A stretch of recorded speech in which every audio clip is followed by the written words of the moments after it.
घर घर भक्ति की शक्ति चैनल में आपका स्वागत है। पहली कहानी। एक दिन कृष्ण दोपहर में खाना खा रहे थे और सत्यभामा बहुत ही खुशी और गर्व के साथ खाना परोस रही थी, क्योंकि वो ऐसे व्यक्ति नहीं थे जो रोज खाना खाने घर पर आए। उसे ऐसा अवसर कभी कभी ही मिलता था कि वो उन्हें खाना परोसे, तो वो ये काम बहुत खुशी और आनंद से कर रही थी। खाने के बीच में ही कृष्ण अचानक उठ खड़े हुए और हाथ धोए बिना ही दरवाजे की ओर दौड़ने लगे। सत्यभामा अवाक रह गई और बोली, अरे ये क्या है? खाना तो खा लीजिए और फिर जाइए। कृष्ण बोले, नहीं, मुझे जाना जरूरी है, और मुख्य दरवाजे की ओर दौड़ पड़े। पर अचानक वे वापस मुड़े और खाना खाने बैठ गए। तब सत्यभामा ने पूछा, आप इस तरह क्यों दौड़ पड़े और क्यों वापस आ गए? ये सब क्या है? कृष्ण ने जवाब दिया, मेरा एक भक्त जंगल में बैठा था और उसके जीवन प्राण ही कृष्ण कृष्ण कृष्ण हो गए थे।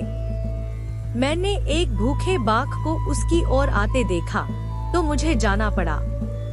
मैं दरवाजे तक पहुंचा ही था कि उस बेवकूफ ने पत्थर उठा लिया, तो मैं वापस आ गया।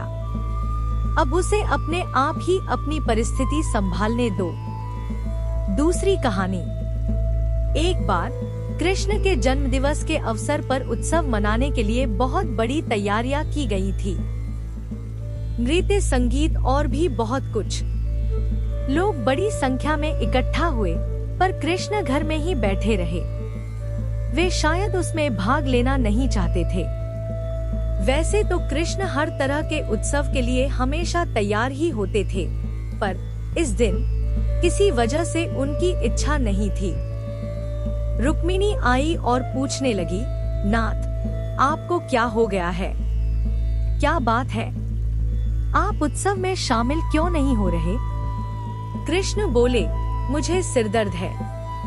हमें नहीं मालूम उनको वास्तव में सिरदर्द था या नहीं।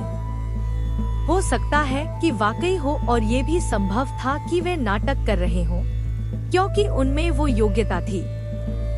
कृष्ण बोले, कोई जो मुझे वाकई में प्यार करता हो, वो अपने पैरों की धूल अगर मेरे सिर पर मल दे तो मैं ठीक हो जाऊंगा। रुक्मिणी बोली, हमें वैद्यों को बुलाना चाहिए।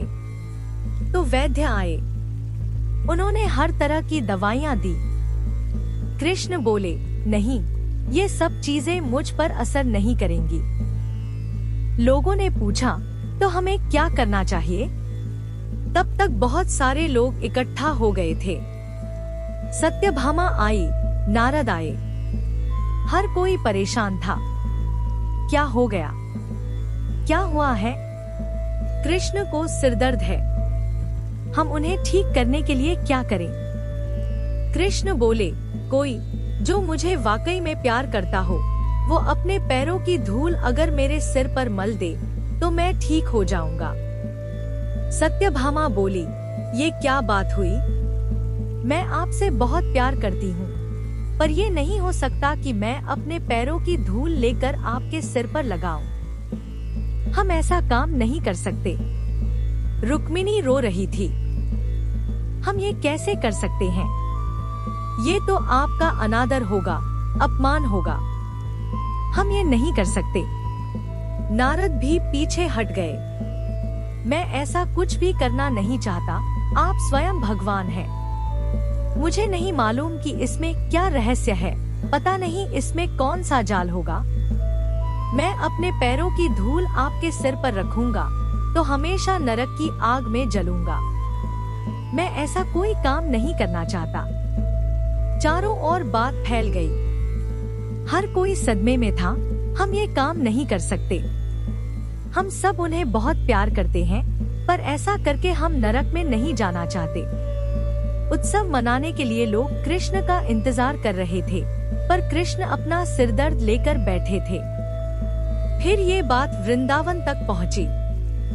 गोपियों को मालूम पड़ा कि कृष्ण को सिरदर्द है। तब राधा ने अपनी साड़ी का पल्लू फाड़कर जमीन पर बिछा दिया और सब गोपियां उस पर नाचने लगी। उन्होंने फिर वो पल्लू नारद को देकर कहा, इसे ले जाइए और कृष्ण के सिर पर बांध दीजिए।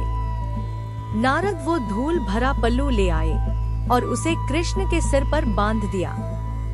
कृष्ण का सिर दर्द तुरंत ठीक हो गया। फिर सबने मिलकर भगवान श्री कृष्ण जी का जन्मदिन धूमधाम से मनाया।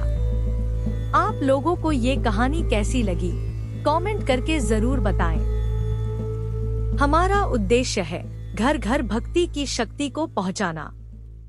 अगर आप लोगों को ये कहानी पसंद आई हो तो वीडियो को लाइक करें, शेयर करें और चैनल को सब्सक्राइब करें। जय श्री कृष्ण। राधे राधे।